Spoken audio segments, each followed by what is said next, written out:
بسم الله الرحمن الرحيم والسماء بنيناها بأيد وإنا لموسعون والأرض فرشناها فنعم الماهدون ومن كل شيء خلقنا زوجين لعلكم تذكرون ففروا إلى الله إني لكم منه نذير مبين ولا تجعلوا مع الله إلها آخر إني لكم منه نذير مبين آمنت بالله صدق الله العظيم. درود شريف. اللهم صل على محمد اللهم صل على محمد وعلى آل محمد بارك على محمد إنك حميد مجيد. بسم الله والحمد لله والصلاة والسلام على رسول الله. الحمد لله نحمده ونستعينه ونستغفره ونعوذ بالله من شرور أنفسنا ومن سيئات أعمالنا من يهده الله فلا مضل له ومن يضلل فلا هادي له. اما بعد، اول خو زه ستاسو شکریا ادا کوم د خپل ملګري مولانا غلام فرید صاحب شکریا ادا کوم چې موږ له یو موقع راله او تاسو سره کېناستو، او ستاسو هم شکریا ادا کوو چې موږ سره تاسو کېناستئ. په دې باندې موږ خوشحال یو، او د دې ناستې د خوشحالۍ وجه دا راغلې ده چې دا مسله د ډېر وخت نه د بدقسمتۍ نه زمونږ او ستاسو په منځ کې داسې راغلې ده چې هغې باندې قیل و قال او تو تو مې شروع دي. نو انشاءالله چې مونږ الله ته مخ کړو او احقاق وکړو او مقصد هم تعنت نه وي، نو انشاءالله مونږ به یو نتیجې ته ورسو. او انشاءالله زه تاسو ته دا اطمینان دلاوښمه چې زمونږ مقصد په دې کې تاسو سره هغه رسمي یا داسې نور اشیا مخالفتونه نه دي راغلي. ما تاسو ته مخکې ویلي او بیا هم درته وایم چې زما تاسو نه نفرت نه راځي الحمدلله. خاص کر د عبدالرحمن استاد مفتی صاحب دا ټول موږ خپلو ملګري دوستان ګڼو، بلکل دا راته د زړه حال وی. نو موږ به انشاءالله نه د فساد دپاره راغلي یو، نه د جنجال دپاره راغلي یو، د ورورولۍ دپاره راغلي یو. نو چې موږ د ورورولۍ دپاره راغلي یو، نو تاسو نه انشاءالله زما د امید دی چې تاسو به چې موږ هم کشران ګڼو، نو انشاءالله موږ سره به مشرانو والے سلوک کوئ. او دا تیر ټرن هم زه شکرګزار یم ستاسو د مفتي صاحب، ستاسو د ټولو ملګرو زه شکرګزار یم چې تاسو موږ سره هغه سلوک ونه کو چې هغه تاسو د اهل باطل سره کوئ، ځکه موږ اهل باطل ته یو شان راغلي تاسو له دې الله اجر او بدل درکړي. بل موږ دې ناکاره خلکو ته هم دا ویو چې موږ په منځ کې څه مسله راغلې ده، نو تاسو د دې نه داسې غلط اثر ماله، ځکه بیګا بل بیګا دا کم زړې ویډیوګانې چې دي شیر شوي دي زمونږ د مبادیاتو اکثر پنځپیریانو شیر کړي دي، اشاعت والے شیر کړي دي او سیفیانو شیر کړي دي، او په هغې کې داسې زمونږ د اختلاف او کوم دا حرامیتوبونه خو دوی کوي چې یو خبره راوالي بله ټکټ کړي. نو موږ دې باطل خلکو ته دا واضحه پیغام ورکوو چې زمونږ په خپل منځ کې څه مسله ده هغه به مونږ انشاءالله خو په ورورولۍ سره په افهام او په تفهیم سره انشاءالله حل کوو. نو انشاءالله دې د غوږونو نه دا خبره وباسي چې جوړ زمونږ په منځ کې یا نفرت دی یا زمونږ په منځ کې د یو بل بې قدري ده، دا به نه راغلی. دویمه دا ده چې زه انشاءالله دې مجلس کې تاسو ته دا یقین دلاوښم چې دا زما کشران دي او زه د دوی مشر یم. ما مخکې ټرن د مبادیاتو کې هم تاسو سره بدتهذیبي نه ده کړې، تاسو دې الله خوشحاله کړي، تاسو هم نه ده کړې. زما تاسو ته دا یقین دی چې زه به تاسو سره بدتهذیبي یا داسې خبره چې تاسو په ما نه خفه کېږئ زه به نه کوم. که تاسو راته یو دوه وکړئ که نه هسې خبره کوم، زه به نه کوم انشاءالله. نو چې زه نه کوم مشر یم، نو تاسو نه مې انشاءالله د امید دی چې تاسو به هم نه کوئ. ښه، الله پاک هم په دواړه جانو خوشحاله کړي. مسلې له به راشو. هغه مسله زمونږ په منځ کې نه دا راغلې ده چې زما په دماغو کې دا کم کرامت چې ما تاسو ته مخکې ویلو چې د اولیاو نه بعضی اشیاء امور عادت داسې راشي، خرق العادت داسې راشي چې هغه د عامو انسانانو د سوچ او د سمج د لاندې نه وي راغلي. دغه خرق العادت اشیاء چې کوم راغلي دي زه به مسله په وضاحت سره کوم. ما دا کتابونه وروړي دي چا چې ویلي دي چې دا د کرامت د اختیار د لاندې دي دا مې وروړي دي دا دي پراته دي را سره دغه دي پراته دي او په دغه باندې مونږ باک نه ګڼو. مونږ به دوی ته ووایو چې د پلان کې لیکلي دي چې لکه دا نشته. زه تفصیل کوم.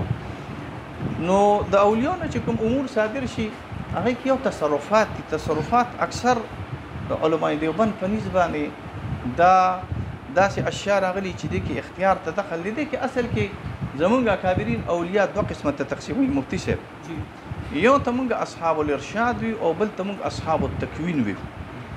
دا د اصحاب الارشاد او د اصحاب التکوین اصطلاحات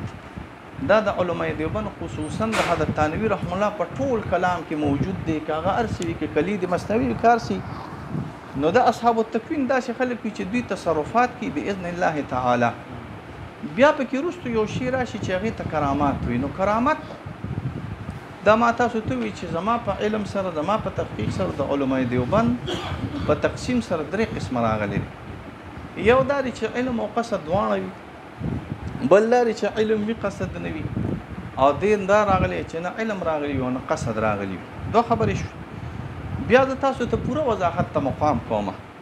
په دې کې څلور مسلک راغلي دي چې آیا په کرامت کې او په معجزه کې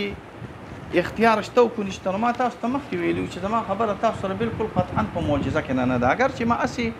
د برکت لپاره یو څو کتابونه راوړي دي عبدالرحمن استاد مفتی صاحب چې هغه به انشاءالله داسې د متکلمینو کتابونه دي چې هغه به وایي چې دا قدرت او پلان دا من د 15 نه زیات لرو. خو زه سره دغه مسله نه چیړم. په کرامت کې څلور مسلک راغلي دي. د متکلمینو په دې کې څلور مسلک دي. یو مسلک دا دی چې معجزه او کرامت دواړه په اختیار کې نه دي راغلي. نه معجزه په اختیار کې ده او نه کرامت په اختیار کې دی. دا صابونی لیکلي دي. یو ډېر لوی سړی دی امام صابونی ورته ویل کېږي او په کلام کې یو ډېر مضبوط کتاب د کفایه ورته ویل کېږي. دا د امام صابونی رایه ده، د نورو هم رایه ده. دا نه چې دا یوازې د صابونی د صابونی نه ما سوا هم دا د نورو رایه راغلی ده.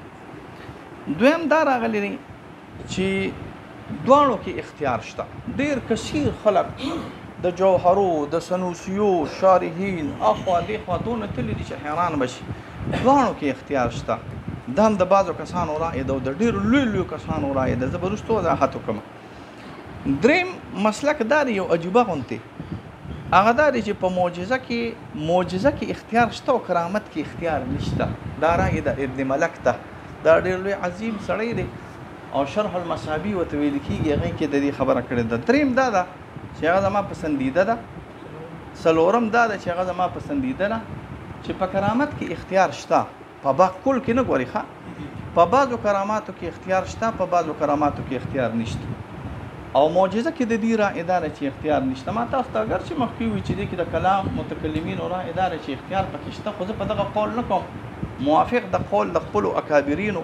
ځکه چې زموږ اکابرینو چېرته معجزې ته اختیارا نه دي ویلې. یو څو درې څلور حوالې پکې دي خو هغه زما نه دي خوښې. نو زما شک په دې کې نه دا راغلی دی چې کرامت په دوه قسمه راغلی دي.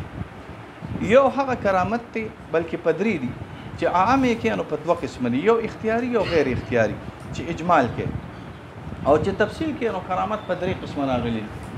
یو هغه دی چې قصد او علم دواړه پکې وي. دویم دا دی چې قصد پکې نه وي علم پکې وي. او دریم دا دی چې نه قصد وي او نه علم راغلی وي. دا زما خبره راغلی ده. په دې باندې به زه خیر دی داسې رو شورو واچوم. زمونږ به رورولي وي انشاءالله. په هغه رورولۍ کې اول به زه د محدثینو داسې حوالې پیش کړم چې هغه به وایي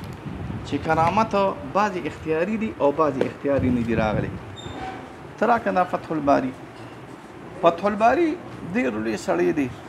ابن حجر ډېر لوی سړی دی او ابن حجر هم متکلم راغلی دی او محدث راغلی دی، هم فقیه الشافعي راغلی دی. دا زما په لاس کې ابن حجر دی. او که تاسو ته یاد شي نو مشهور حدیث دی ته موږ حدیث جریج چې کوم دی کې چا محدثینو راوړی دی او شرح د حدیث جریج کوي. نو د حدیث جریج په شرح کې زه به متعددې حوالې تاسو ته نقل کړم یا که کتاب غواړئ نو نقل به کوم او کتاب نه غواړئ نو په نومونو به راته ووایم خیر دی که هغه عمدة القاري دی او که فتح الباري دی او که ابن ملقن دی او که هر څوک راغلي دي نو زما په لاس کې دا فتح الباري دی حدیث د جرید دی جلد نمبر 6 دی او د دارالسلام چاپ راغلی دی او صفحه نمبر 589 وفيه إثبات كرامات الأولياء ووقوع الكرامة لهم باختيارهم وطلبهم وقوع د کرامت کله نا کله په اختیار سری او کله نا کله په طلب سری دوه اقسام ته اشاره شوی ده دا فتح الباری دی جلد نمبر 6 دی او صفحه نمبر 289 صفحه راغلی ده دا عمدة القاری دی فقيه حنفی دی دا ځان سره یاد ساتي قوي سړی راغلی دی او زمونږ اکابرین وای ما ته خو چاوي چې وي دی به پکې دا خبرې کوي چې دا کتابونه داسې خدا پکې زه نه کوم بدرالدین عیني ډېر لوی سړی دی او بدرالدین عیني متعلق زمونږ حضرت شاه صاحب فرمایي چې د مقدمه د فتح الباری نه ونه عیني بیا اعلی راغلی په بخاري باندې په فتح الباری باندې دا ډېر قوي سړی راغلی ټیم پورا دی لا حول ولا قوة الا بالله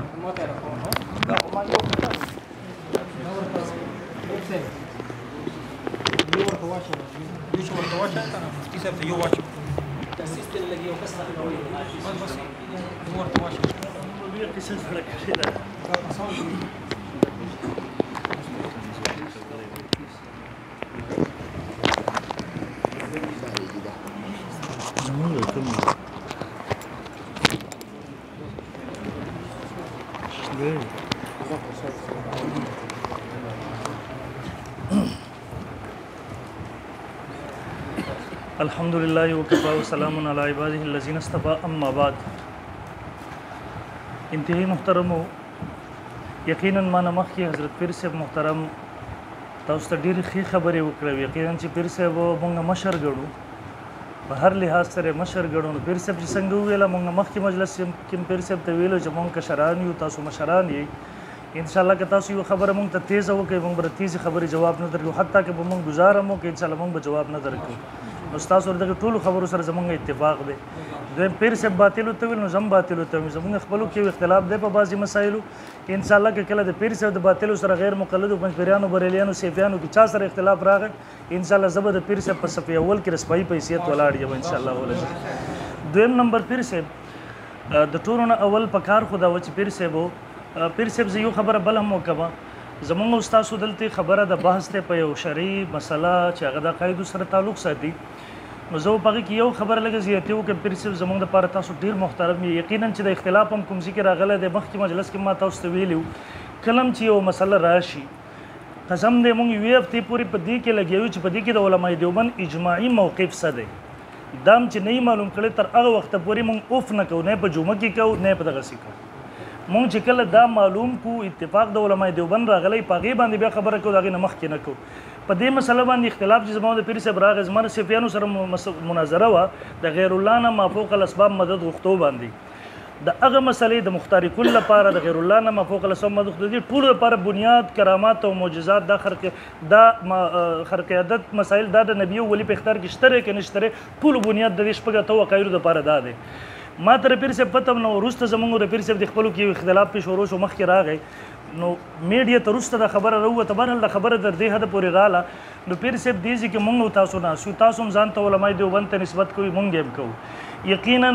زه به د تاسو احترام کوم ستاسو د رایې احترام به کوم په هغه ځای کې به زما تاسو سره اختلاف راځي په کوم ځای کې چې تاسو د علماء دیوبند یو اجماعي موقف رد کوئ په کوم ځای کې چې تاسو ورسره اختلاف کوئ ځکه د پنجپیریانو ګریوانونو ته هم که زموږ لاسونه رسېدلي د غیر مقلدو ته رسېدلي په هغه ځای کې رسېدلي چې هغوی د علماء دیوبند موقف رد کړی دی نو په ډېر ادب احترام سره په معذرت سره مونږ به ستاسو د رایې احترام کوو د تاسو به کوو پیزار به در سره اوچتو انشاءالله العزیز مونږ هم سپایانو کې یو خو چې پیر صاحب کوم ځای کې مونږ ته دغسې معلوم شو چې د علماء دیوبند نه خلاف تاسو یو موقف اختیاروئ بیا به زموږ مجبوري چې په علمي ماحول کې د احترام په لاین کې مونږ تاسو ته جواب درو دویم نمبر پیر صاحب هغوی خپله دعوه هم ونه ویله په کار دی چې پیر صاحب خپله دعوه ویلې وی د هغې نه پس دی د علماء دیوبند کتابونه راغستې وی چې د علماء دیوبند اجماعي عقیده کومه چې زه پیش کوم انشاءالله زه به دغه کوم پیر صاحب بیا خپل ټرن واغستو هغې کې اوله خبره وکړه چې تصرفات دي دا دي ما اول ټرن کې مخکې د پیر صاحب سره مبادیاتو مجلس کې دا ختمه کړې وه چې تصرف به زما ستاسو زیر بحث نه وي زموږ په منځ کې کرامت معجزه ده دویم نمبر پیر صاحب ویل چې کرامت د علماء دیوبند مینس کې 3 قسمه راغلي دي ان شاء الله پیر صاحب زبدا ثابت کوم د علماء دیوبند د کتابونه چې د علماء دیوبند چې کرامت یا معجزه د نبی او د ولی دا طاقت او اختیار ورته شته کنه چې هغه ظاهر کی چې کله غواړي ان شاء الله زبدا علماء دیوبند اجماعي مسلک او موقف په دې باره کې وخم د کتابونو د داوی تایید د پر وزرا وړم چې هغه ټول په دې متفق دي چې د نبی او د ولی په اختیار کې دا نشته ان شاء الله زه به دغه راش څلورم نمبر پیر صاحب ویلا وای زمونږ استاد بحث په معجزه کې نه ده پیر صاحب ستاسو داوا د خاص ستاسو وای معجزات چې خبرم ډیره اسانه کړی ده معجزه چې د هغه د نبی په اختیار کې نشته یعنی د ظاهرولو قدرت دویم نمبر کراماتو کې تاسو ول چې بعضی په اختیار کې شته بعضی نشته لکه خیال بکوي دلیل به هغه پیش کوي چې باغی کې ذکر د بعضو کراماتو وي یعنی بعضی اختیاري دي بعضی غیر اختیاري دي خلاف که تاسو دلیل پیش کوي خپل موقف برت کوي باقی زمونږ مسلک د معجزې کرامت په واره کې یو دی چې دا دواړه نه د نبی په اختیار کې شته نه د ولی نبی ولی په دې نه دی قادر چې دا ظاهر کې کله غواړي دا د الله په اختیار کې دي الله خپل دا خدای اختیار نه نبی لور کړي نه ولی لور کړي ان شاء الله علماء دیوبند به زه پیش کوم بیا راغینه پس پیر صاحب وای معجزه کې 3 مذهبونه راغلي پیر صاحب تقریبا په دې یو نیمه هفته کې یو نیم سل کتابونه د علم الکلام زما د نظر نه دا بحث تیر شو او ما ور باندې نظر وکړ خپل نه به د نور علماء مشرانو سره ما په دې کې رابطه ول سره کېناستم کم اختلاف چې راغلی معجزې کرامت کې بلکې پیر صاحب دلته تاسو الټه خبره غستې ده متکلمین په دې خبره باندې متفق دي چې معجزه د نبی په اختیار کې شته ده د اختیار نه غوښتي شي مراد اخلي طلب ورنه اخلي دعا ورنه اخلي او په دغه کې د متکلمینو یو ډله دار چې کرامت د ولی په اختیار کې نشته لري فرق په دواړو کې دا کوي څه مطلب ک نبی طلب وکي دعا وکي الله معجزه چې کله وغواړي صادري دغه نه او نبی ک ولی ک کله وغواړي نو نه صادري دغه په اسباب هم دغه په اختیار کې د اسباب سره نه ظاهريږي یو دویم نمبر بعضی متکلمینو نه دا پر غلط دی معجزه چې څنګه د نبی په اختیار کې په دې معنی باندې چې کله طلب وکي دعا وکي الله ظاهري دغه سي کرامت هم کې دي شي تاسو دلته چې کتابونه کم راخلي هغه په خپل وضاحت کړی دی چې دین سم مراد دی مثلا تاسو رجوریج د حدیث ویلا دغه د لاندې به اختیارهم و طلبهم دغه د لاندې تاسو خپل حدیث وګورئ حدیث کې دغه دی از رجوریج کېرانستو دعای وکړه مونږ یو کو درکه دعای وکړه نو کله هغه په اختیار کې وي د دعای د سره پاره کول خو اختیار کې نشته نشي ظاهر ولیکنه د دې وجنه دعا کوله دغه نه مخ کې بیا پنځم نمبر کې پیر صاحب دا اول د محدثینو حواله پیش کوم کاش پیر صاحب چې تاسو دا ویلې وي چې موږ علماء دیوبند ته نسبت کوو اول د علماء دیوبند حواله پیش کوم زما استاد خبره ډېر په اتفاق سره مخکې چلیدلې وي شپږم نمبر د بیا پیر صاحب بیا وی به اختیاري متلم عبارت پیش کړ دې بس جوابات روسته ټرن کې کوم ان شاء الله خو پیر صاحب به اختیارهم وطلبهم التوور تفسیر د پر راغله د اختیار معنی په خپل په طلب سره بیان کړه کله به اختیارهم دا مطلب شي چې هغه په ظاهرولو باندې قادر دی به طلب سمانه ده طلب مطلب خدای چې اوسې د چا په اختیار کې نه بل چانه طلب کوي بهرحال زبر دې مخکې جوابات کوم دینه پس در اعظم ما چې کوم پیر صاحب د جواب دا ور کړی وغه بسم الله الرحمن الرحیم جواب داوا د علماء دیوبند په نسبت د معجزې او کرامت په صادرولو کې نبی او ولی ته اختیار او قدرت نه وي څه مطلب دی شاید ډیر خلک زمونږ په دې خبره باندې پوه نشي زمونږ مطلب دا دی ګورئ نبی علیہ الصلوۃ والسلام یو معجزه او شق القمر اشاره وکړه سپوږمۍ الله دوه ټوکړي کړل مونږ وایو د اشاره کول معجزه نه ده سپوږمۍ دوه ټوکړي کېدل دغه معجزه ده رسول الله صلی الله علیه وسلم اشاره کړې و اشاره تم کولای شي بل هم کولای شي بل هم کولای شي خدا معجزه نه ده البته سپوږمۍ دوه ټوکړي کول دا معجزه ده مونږ وایو دا د الله تعالی فعل دی د الله تعالی په اختیار کې دی نه نبی ته دا اختیار حاصل دی نه ولی ته دا اختیار حاصل دی چې دا خدای اختیار په لاس کې واخلي کله چې غواړي سپوږمۍ دوه ټوکړي کې بل څوک نشي کولای دویم نمبر یې زر تر کرامت مثال لرته درکمه د کرامت مثال ته اسب بن برخیا هغه دعا وکړه په اسم اعظم سره الله تعالی تخراور سموږ دا دعا کول کرامت نه دی دعا ته کول شي بل کول شي بل کول تخ په دومره ساعت کې سترګې پر رب کې رسول دا چا کارو دا د الله کارو کارم د الله اختیارم پکې د الله کله نه غوښتل دا نشور رسېدي ک اسب بن برخیا سل پیره غوښتلې وي چې تر سو پوری الله نه غوښته تر وخت پوری نشور رسېدي یا دغه سی بی مریم ته الله رب ذل جلال عیسی علیه السلام بچي ورکو دا خرق عادت دا کرامت و دغه مونږ وایو دا فعل له چا دی دا د الله فعل دی په دې کې نه خو بی مریم ته اختیار او نه بل ولی ته په دې کې اختیار کېدی زمونږ په منځ کې اصل اختلاف منشا هم دا ده یو خبره دویم نمبر د دې نه پس پیر صاحب دا زمان سره وضاحتونه ما کړي د علماء دیوبند عقیده او نظریه دا ده چې معجزه او کرامت د الله فعل دی چې کله الله تعالی وغواړي نو د نبی او ولی په لاس باندې صادروي نبی او ولی تر دې په صادرولو کې اختیار او قدرت نه وي دویم نمبر کې مونږ تفصیل کړو زموږ د اختیار نه هغه اختیار نه دی مراد چې رقم نه مراد هغه دعا تمنا ده وغیره ده بیا مونږ ویلو چې په اختیار نه هغه تفصیل ما وکړو نمبر 3 دریم نمبر کې وضاحت کې موږ پیر صاحب ته ورکړی مو دا چې معجزه او کرامت خرق عادت امور دي دې وجه نه په دې کې د بنده نه قدرت خالقي نه قدرت کاسبي ان شاء الله علماء دیوبند نه به پیش کم. څلورم نمبر څوک چې په خرق عادت امور کې د بنده خلق یا کسب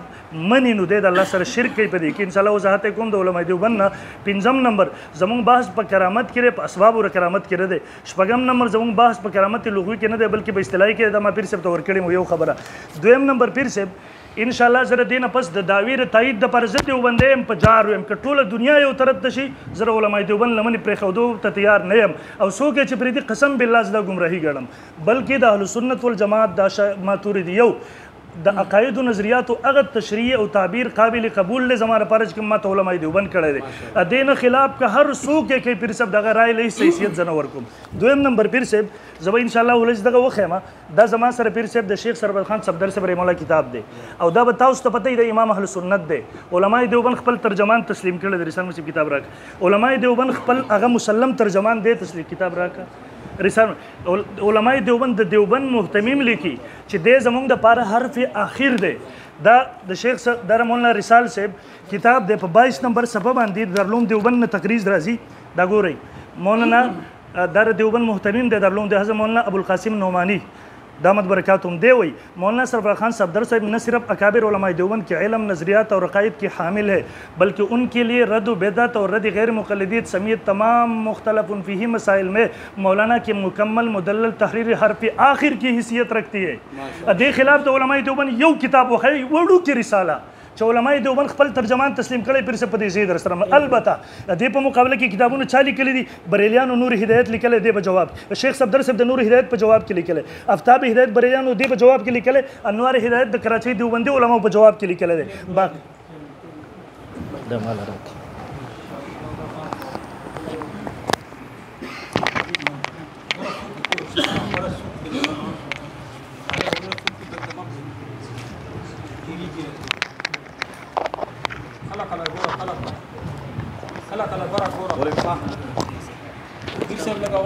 أعوذ بالله من الشيطان الرجيم بسم الله الرحمن الرحيم بسم الله والحمد لله والصلاة والسلام على رسول الله. دا خو مفتی صاحب زما ستا په مخ کې منځ کې یو خبره شوې وه او زه یم چې بیا مونږ کوو نو ما ته خوند نه راکوي زما خو خیال دا و چې ما یو څو حوالې وي ته به زما په دې حوالو باندې جرح وکړي رد به وکړي زه به بیا په هغې باندې راولګم څه خبره به وکړو خیر دی دا به چلیږي. دا خبره چې ما په اوله کې د علماء دیوبند خبره ذکر کړې وه ما د علماء دیوبند کتابونه دا دې راوړي دي مخامخ پراته دي تقریبا د 20 نه زیات کتابونه د علماء دیوبند ما راوړي دي په دې مسله کې خو زما ته به دا چې په اعتبار د طبیعت سره چې کوم متقدم خلک راغلي دي مشران راغلي دي عیني راغلي دي او د ابن حجر راغلي دي او لوی خلک راغلي هغه به موږ مخکې پیش کړو دا غي نه پس دا د مفتی صاحب خواته دا کتابونه پراته دي دا ورستو پیش کو کنه دا غي نه موږ ان شاء الله چې ترتیب لنی راغلي بل یو خبره تا وکړه خو زه په هغې باندې ستا د دې خولې مبارکې نه پوه نه شوم هغه ته وایي چې متکلمین متفق دي په دې باندې چې معجزه په اختیار کې ده ته بل ما ته لږ د دې وضاحت وکړي چې متکلمین متفق دي په دې باندې چې معجزه په اختیار کې ده نو چې په اختیار کې ده نو بیا زموږ د اکابرین دیوبند دا څنګه خبره کوي چې دا په اختیار کې نه ده راغلي دا به ګورو دا به توکي دا طلب کومه خبره چې تا وکړه چې د علماء دیوبند رائے دا راغلی ده او علماء دیوبند دا خبره کوي چې حضرت صفدر صاحب دا زموږ متفق سړی راغلی بالکل دا زما په لاس کې د رسائل حکیم محمد صاحب د قاسم صاحب د محمد طیب قاسمی صاحب چې قاری طیب به ته مونږ یو دا کتاب راغلی دی په دې کتاب کې د عالمانو دیوبند د منهج متعلق خبرې دي چې عالمان د دیوبند به څنګه منهج سره روان دي په دې باندې زموږ د مفتی تقی عثماني صاحب یو ډېر ښکلی تقریز راغلی دی او اعلی تقریز دی اگر چې ما تا ته وي چې فلحال مونږ دې خبرو ته نه دام چې وروستو کړی نو ښه به په دې تقریز کې حضرت تقی سے فرمائی اہل سنت والجماعت کے عقائد کی کوئی بھی مستند کتاب اٹھا کر دیکھ لیجیے اس میں جو کچھ لکھا ہوگا وہی علماء دیوبند کے عقائد ہے فقہ حنفی اور اصول فقہ کی کسی بھی مستند کتاب کا مطالعہ کیجیے اس میں جو فقی مسائل و اصول درج ہوں گے وہی علماء دیوبند کا فقی مسلک ہے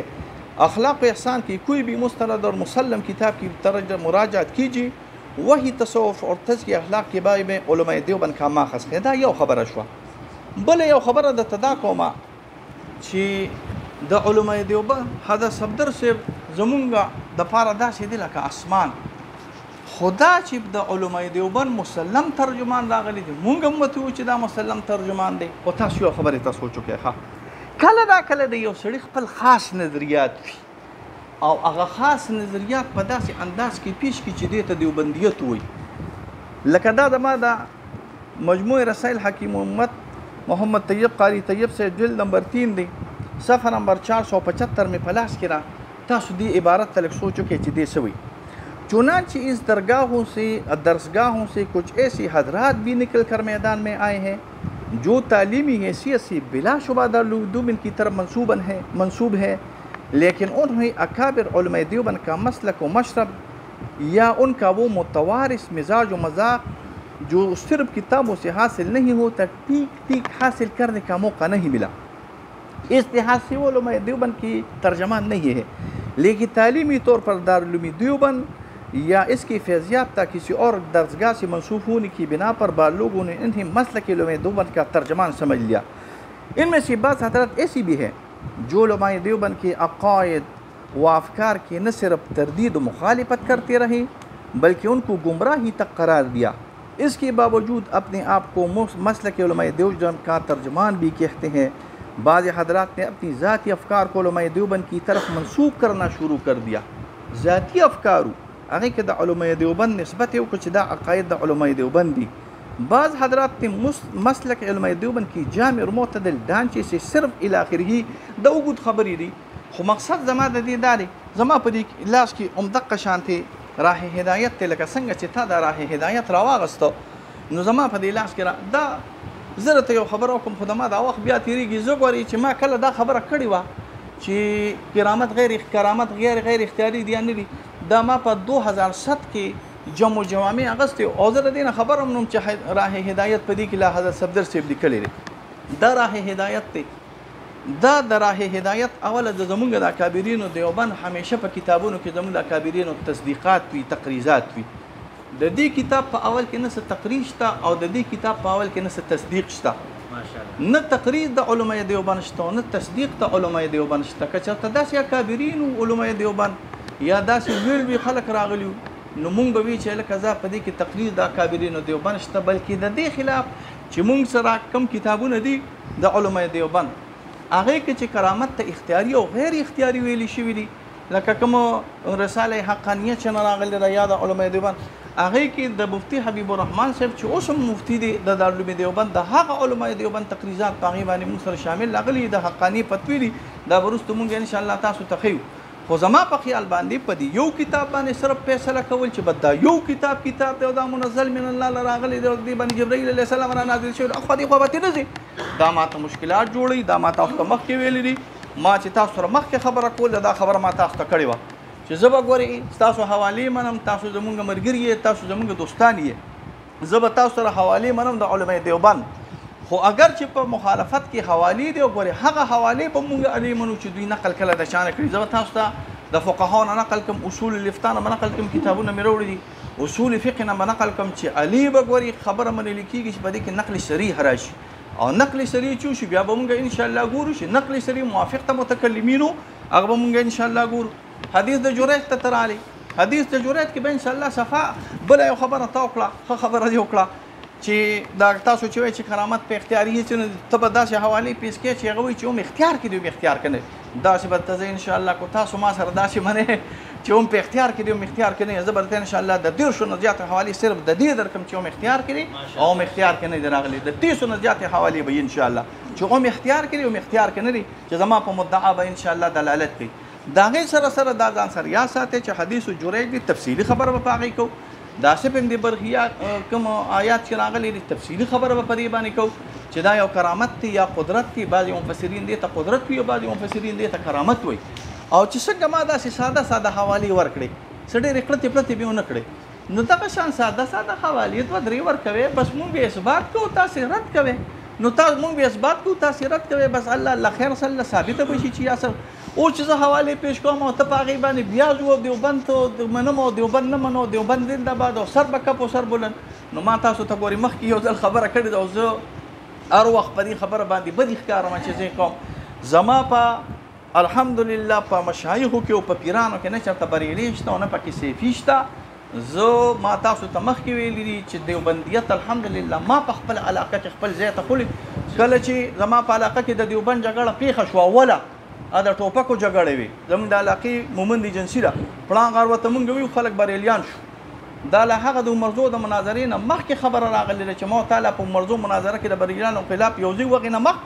مخکې چې کله زما علاقې ته بریلیان راله تویر دا مولا او را سره کله چې راله ما یو نیم زر ټوپکې واغېستې مشینونه ما د هغې سره لانچرې واغېستې دا ټول دا مولا پکې دا مولا پکې او زه لاړم زه د بریلیانو په کور کې ودرېدم چې تاسو راشئ مناظرې له هغوی لاړل وتښتېد الحمدلله زما په مشایخو کې نه بریلي شته زما په مشایخو کې نه سیفي شته زه داسې کلک دیوبندی یم چې زما په سر کې الحمدلله زما علاقه کې چې کله د بریلیانو خبره راغله او د دیوبندیانو نو ما ته به دې خلکو لکه څنګه چې راته راباځي خلک وایي که نه مفتي صاحب وایي دا بریلی دی خمای ښه بیا چې کله د بریلي خبره راغله زه مکتب مدرسو ته لاړم زموږ کلي کې مدرسې وې مې لکه د دیوبند جنډه راغورځېږي شا بیا ودرېږی وایي یاره مفتي صاحب مونږ دا قیسې نه شو کولی نو د دیوبند جنډه ما اوچته کړه الحمدلله تاسو دا خبرې ما ته مه کوئ دا ما تاسو ته درخواست کوم چې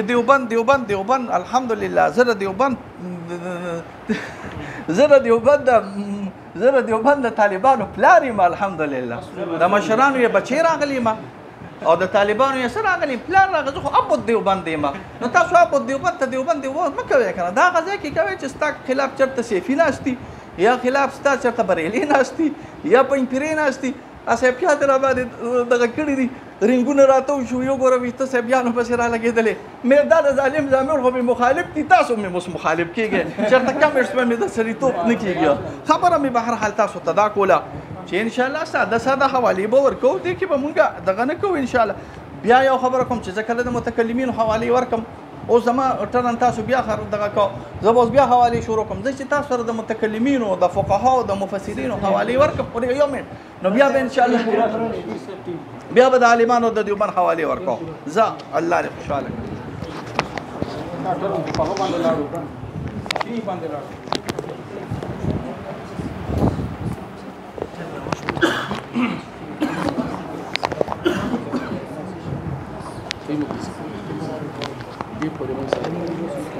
دا شی راکړه یاره دومره ګڼ کړي دي خو دا به هم دوه مایکې لګولې دومره هم ګڼ کړي دي چې کېږي چېرته او دې کې دا چې زیاتي لري خو بڼه دومره ګڼه ده نه کېږي دا صرف پکې هغه ریکارډ والا ولګوي دا هم لرې کړي نو څلور دا خو د اتلس ورځې زیاتې زیاتې به لري دوه به ردیو پرېږدو دوه به زمونږ پرېږدو بس نور لري الحمدلله وکفا وسلام علی عباده الذین اصطفى پیر صاحب ماشاءالله ډېرې ښې خبرې وکړې چې زموږ علماء دیوبند دپاره مې جنګونه کړي زه بالکل له دې ګواهي ورکوم بلکې پیر صاحب په ما چې کله حمله وشوله نو ما ته ټول علما راغلي او مشران خو پیر صاحب یقینا ما ته ډاډ خبرې کړې وې چې انشاءالله دا به کوو دا به کوو یقینا ما ته تسلي ملو شو همدم امید لرو بلکې یقین کوو چې انشاءالله کله دغه ټولو په خلاف باندې وي انشاءالله پیر صاحب بیا تا پسې به مونږ ولاړ یو ته به زمونږ نه مخکې انشاءالله دویم نمبر پیر صاحب وایي ما د علماء دیوبند حوالې راوړې دي 20 نه زیاتې خو مشران د هغې نه نور هم شته هغه به پیش کوو پیر صاحب دغسې خبره نه ده تاسو هم ځان ته دیوبندیان وایي مونږ هم وایو زمونږ فیصله په دیوبندیت باندې حل کېدی شي سوال خو دقه دی کله آیا علماء دیوبند د متکلمینو په دغه حوالو نه پوهېدل دویم نمبر پیر صاحب اصل خبره علماء دیوبند زه په طور د دلیل نه پیش کوم زه د خپلې عقیدې د تایید دپاره پیش کوم اصل زما سره لپاره قرآن سنت دی مسله د عقیدې ده د قرآن سنت نه په دلایل پیش کوو متکلمین نو به انشاءالله تاییدات راوړو د هغې نه اخوا بیا ما ته مفتي صاحب پیر صاحب وویله چې شیخ صفدر صاحب زه منم چې متفقون علیه دی خو بعضې نظریات د هغې ذاتي دي او بیا د هغې دپاره کتابونه راوستل چې بعضې خلکو زیاتي دی د کیپټن مسعود عثماني غونته کې خلکو باره کې لیکلی چې دلته نه ووته د وفاق المدارس نه فاضل یو چې په پنجپیریانو باره کې دلته نه ووته نسبت هم دلته کوو او بې ځان منسوب کوو هغې ته. باقي شیخ سرفراز خان صفدر صاحب دلته ما حواله پېژنه چې په هره مسله کې د هغه رای حرف اخر حیثیت لري. دویم زه مفتي صاحب ته وایم د شیخ ما خو تاسو ته ویل چې د علمای دیوبند وړوکې رساله پېښ کړه چې په دې مسله یې پېښ کړي. ما ته چې بریلیانو به 2 کتابونه لیکلي د علمای دیوبند په رد کې. شیخ صفدر صاحب جواب کړی د شیخ صفدر صاحب نه علاوه د بل کتاب دغه وفات نه وروسته د کراچۍ دیوبندي علماو جواب کړی دی. یو دویم نمبر مفتي صاحب ما تاسو ته ویله چې دا نظریه خالص د سیفیانو بریلیانو د کوم چې تاسو پېښ کوئ د علمای دیوبند نظریه نه ده. ما کتابونه راوړي انشاءالله دقیقې لپاره پېښ کوم چې دا یوازې شیخ صفدر صاحب رحمه الله نه وي دا دي ټولو د شیخ صفدر صاحب رحمه الله یو عبارت پېښ کوم د رای هدایت نه بیا نور د علمای دیوبند انشاءالله ولز پېښ کوم. هغې نه مخکې بیا مفتي صاحب ویله وایي زه په دې 30 حوالې پېښ کوم یا زیاتې چې هم اختیاري دي هم اختیاري دي. پیر صاحب دا خبره نه ده چې هم اختیاري دي دا به پېښ کوي په عبارت کې چې بعضې اختیاري دي بعضې غیر اختیاري دي. کوم عبارت چې پېښ کوي په کومه حواله کې چې دا خبرې نه وي چې بعضې اختیاري دي بعضې اختیاري نه دي به ستا دلیل نه شي بلکې حواله ده هغه ستا دلیل سره حسابېږي نه قرآن به راوړي حدیث به راوړي چې بعضې اختیاري دي بعضې غیر اختیاري دي. په دعوې دواړه شکونه او په هغې کې دا به نه کوي چې هغه وایي چې اختیاري دي هغه وایي چې غیر اختیاري. دا اوس دلیل نه شو دغه یو هم ستا رد کوي دا بل هم ستا دعوې رد کوي. بهر دې نه بس دا شیخ صفدر صاحب کتاب میں پیش گئے علماء دیوبند مسلم ترجمان اغلی کی وہی جب یہ ثابت ہو گیا کہ نبی کا معجزہ ان کا اپنا فعل نہیں ہوتا اور نہ اس میں اس کی کسب و اختیار کا کچھ دخل ہی ہوتا ہے بلکہ وہ محض اللہ تعالیٰ کا فعل ہوتا جو نبی کے ہاتھ پر صادر ہوتا ہے. تو اس سے بخوبی یہ اندازہ لگایا جا سکتا ہے کہ کرامت ولی کا فعل کیسے اور کیوں کر ہو سکتا ہے. مخ کی پیر صاحب ته ویلو چې پیر صاحب معجزه په اختیار کې نه ګڼي کرامت ګڼي ولی تری تفوق ورکو اگر د پاسه کو د نبی نه هغې تری فضیلت زیات ورکو. بیا دا په 57 نمبر کې لیکي وہ ان عبارات سے بالکل روشن ہو جاتی ہے کرامت حق ہے مگر ولی کے اختیار اور کسب کا اس میں کچھ دخل نہیں ہوتا اور نہ کرامت ولی کا فعل ہوتا ہے بلکہ اللہ تعالیٰ ہی کا فعل ہوتا ہے جو ولی کے ہاتھ پر اس کی تکریم کرنے پر اللہ تعالیٰ ثابت فرما دیتا ہے. دا زما سره دویم کتاب دی دا چې کله د بریلیانو او د نورو خلکو په منځ کې اختلاف راغلی مفتي صاحب حکومت علامه شمس الحق افغاني د کراچۍ راوخته دا خو دیوبندی دی که نه علامه شمس الحق افغاني رحم الله د دیو په منځ کې فیصله وکړله هغه فیصله ستاسو په وړاندې پیش کوم. دا واخله صفحه نمبر 18 دا دی وی اور کرامت فعل الہی ہے نہ فعل البشری. کرامت د الله فعل دی د بشر فعل نه دی. بل ورځ مفتی سید حکیم صاحب دی ویلا چې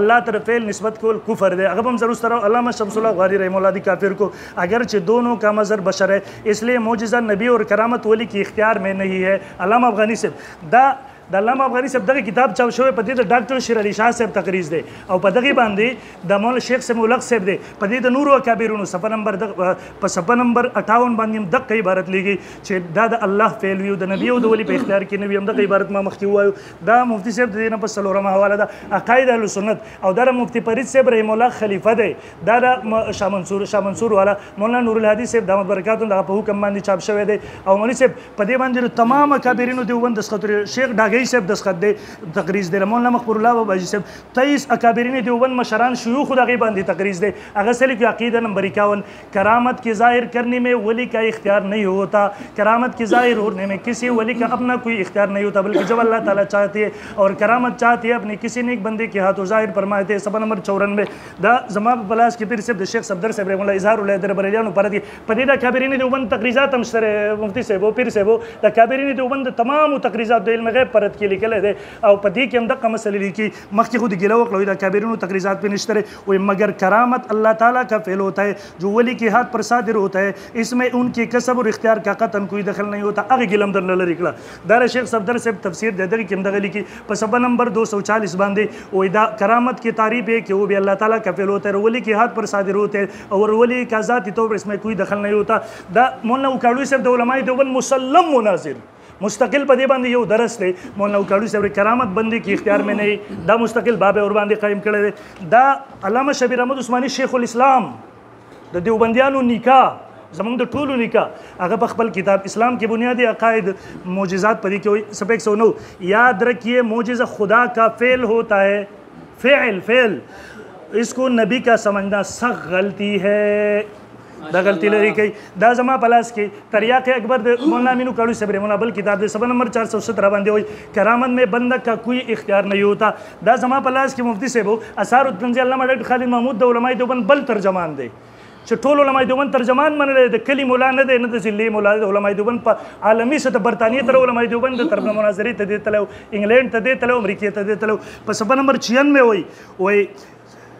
मोजिज़ा खुदा का फ़ेल होता है, नबी का नहीं, और न नबी के अपने इख्तियार को इसमें कुछ दखल होता है. बेरा वह करामत वज़ाहत और सरकई दारा दबल किताब खालिज द बरेलियान रद्द के लिए मुफ्ती से वो मुताले बरेलवियत दे पसब नंबर 356 बांधे हुई करामत फ़ेल खुदा करामत व मोजिज़ा फ़ेल खुदावंदी है पागे बांधी मुस्तकिल बस और दादा मौलाना इलियास गुमन से तो उलमाए देवन वो सने तर्जमान पदे द पाकिस्तान द तमाम मशरानों पर तकरीज़ों ने पदे बादी डॉक्टर शरदी शाह साहब रहमतुल्लाह रावगला तर कराची द तमाम वकाबिर दे उकस नरे पदी के वही करामत औलिया अल्लाह की करामत बरहक है और करामत चूँकि अल्लाह ताला का फ़ेल है जो वली के हाथ पर ज़ाहिर होता है और इसमें वली के अपने इख्तियार को दखल नहीं होता. दा जमा सर बल किताब दे फिर से वो द शेख इदरीस से को पेश नहीं द ईशा लुई मुहद्दिस द ईशा लुई मुहद्दिस शेख इदरीस से सैयदी व मुर्शिदी व सर पदे बांधी अत सफ़ात के बास खड़े उस मुंह झड़े पे खड़े फिर से शेख सफदर से जिसली अदुरूस दे जी फ़िलुल में कुरान द शेख इदरीस से दे जी अदे सफ़र नंबर 223 बांधे हुई मोजिज़ा का सुदूर नबी के इख्तियार में नहीं होता ये लगी बे वही दीन पश्चे वही अब के तो मोजिज़ा के साथ होने में नबी को ज़रा बराबर इख्तियार नहीं बल्कि जब अल्लाह ताला चाहिए तो मुझे सागर वर नहीं और दगा करामत मुबारक हुई अदा सब भी नबर खियादा वाक़ई नकल के दिन बस इरचाज़ीन के रात लेशी निस्बत मजाजी चेयर अदा खुदा बखपल पेश कन हुई. सो इसका जवाब ये कि बाद नज़र में अगर चीज़ से इख्तियार मालूम होता है लेकिन दर हकीकत अल्लाह ताला ही इस वक्त नबी के दिल में मोजिज़े की सादर करने का इल्का और इल्हाम फरमाते हैं और इल्का व इल्हाम आनी और बसीत होता है बल्कि इसको आनी करार देना भी सही ताबीर नहीं. तो इसका सुदूर मिन जानिबिल्लाह हुआ पदी के शेख सर शेख इदरीस से सफ़ा नंबर 226 के शेख इदरीस से दामद बरका हुई अब पदगी बांधे रुस्त हुई वही तो गौर से सुने मोजिज़ा और करामत दोनों खर्क आदत और खिलाफ आदत होते हैं लेकिन दोनों में फ़र्क है. अगर कोई खर्क़ात कम किसी मुद्दई ने अगर तारीफ़ है कि अगर बस याद रखो वली की करामत भी नबी का मोजिज़ा होता है. यह आपने शरुल अक़ाइद में पढ़ा होगा. बेया पदगी बांधी मुस्तकिल बास कही और इसकी वजह इसके कि करामत हो या मोजिज़ा यकीन में अल्लाह ताला का फ़ेल होता है और पदवाड़ू बांधी तकरीबन अत्तसफ़ात बास अगर नबी वली पे इख्तियार के कहते शेख इदरीस से खप हुई कसम दे शेख इदरीस से मुकाबले किसे 500 मुलियान राजा मशरा का मुकाबले कि न मनम दा कराई बेदा दा जमा पर अकायद अहले सुन्नत मौलाना जुरमान से पदे बांधी शेख सरवर खान सफदर से मौलाना सईद नफीसुल शाह से डॉक्टर शरीफ साहब बल्कि कायद जमीयत मौलाना फजलरहमान से तकरीज दे पे बांधी मौलाना मोहम्मद नवाज से हनीफ जालंधरी दी टूल वर बांधी सूबे सफरा दी टूल बांध में तर सफा नंबर 18 बांधी देम पोजी अल्फाज उसरी की देवई करामत औलिया अल्लाह की करामत बरहक है. करामत अल्लाह ताला का फ़ेल होता है जो वली के हाथ पर ज़ाहिर होता है. इसमें वली के अपने इख्तियार का दखल नहीं होता. इसलिए करामत को शेख कर इनकार करना है करामत से धोखा कर औलिया अल्लाह से इख्तियारात का अक़ीदा रखना दोनों गलत है. अगर दादो वली पर इख्तियार के मनल दर शिरक अक़ीदे पर लार बराबर वल्दिदा गलत दा मसला मुफ्ती आज़म पाकिस्तान मुफ्ती शफी साहब दारुल देवबंद मुफ्ती देखो बार बार लिखली दी बल्कि मुफ्ती शफी साहब मौलाना तानवी साहब रहमतुल्लाह खलीफा होते मनी दागा किताबों शारी हो देसे लिखी सफ़ा नंबर 100 बांधी मुफ्ती साहब दाड़ेर पकावर सरवावड़ा वो देव इस मामले में दो का यह से लगता है अल्लाह ताला अपने बहुत से फरिश्तों के हाथ तो दुनियावी निज़ाम के बहुत से अहकाम जारी करते देखने वाले इसे मुगालते में पढ़ सकते. इस फरिश्ते को अल्लाह ताला ने इख्तियार सुपर कर दिए. यह अंबिया अलैहिस्सलाम के ज़रिए बहुत से ऐसे काम वजूद में आते जो आम इंसानों की कुदरत से खारिज है जिनको मोजिज़ात कहा जाते. इस तरह औलिया अल्लाह के ज़रिए ऐसे बहुत से काम वजूद में आते जिनको करामात कहा जाता है. या सरसरी नज़र वालों को यह मुगालत लग जाता है कि अल्लाह ताला इन कामों की कुदरत व इख्तियार इनको सुपर करता है तो उनके इख्तियार उनको सुपर न करता तो उनके हाथ से ये कैसे वजूद में आते से इससे वो अंबिया व औलिया के एक दर्जे में मुख्तारिकार होने का अक़ीदा मनाते हैं. हालांकि हकीकत यूँ नहीं बल्कि मोजिज़ात व करामत बराह रास्त अल्लाह ताला का फ़ेल होता है. सिर्फ इसका ज़ुहूर पैगम्बर या वली के हाथों पर इनकी अज़मत साबित करने के लिए क्या है पैगम्बर व वली को इसके वजूद लाने का कोई इख्तियार नहीं. पैगम्बर और वली तो हिस्से इख्तियार नहीं रहता. मुफ्ती आज़म पाकिस्तान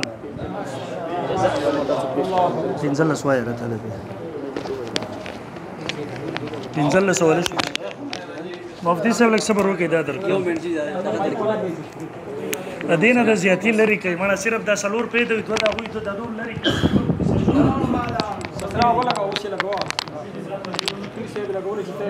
औज़ु बिल्लाहि मिनश शैतानिर रजीम बिस्मिल्लाहिर रहमानिर रहीम बिस्मिल्लाहि वल्हम्दुलिल्लाहि वस्सलातु वस्सलामु अला रसूलिल्लाह. बस दा खबर ورته کوم چې وی سل پاپړو د یو لوړ سل پاپړ د یو لوړ دی ته ویل کېږي چې ته مفتی صاحب دا خو دې که 10 حوالې ویلي که نه که د 10 په ځای باندې ته 1500 حوالې ووایې که نه خو زما په دې لاس کې دا شرح العقود دی. زه به تاسو سره د فن خبرې کوم